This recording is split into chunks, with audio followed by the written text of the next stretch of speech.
I don't think we talk about it as realtors, but we go on that roller coaster with them, and it's kind of bittersweet at closing because that client has now accomplished what they want, and it's time for us to move on.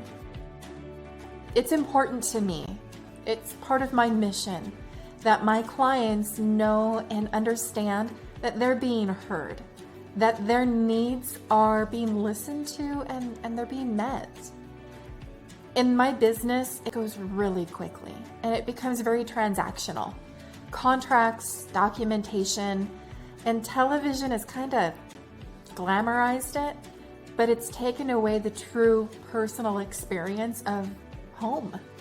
Not a house, but a home and what that means to people. They have a realtor for life. I want to earn their business. I want to earn their family's business. I want to be that household name.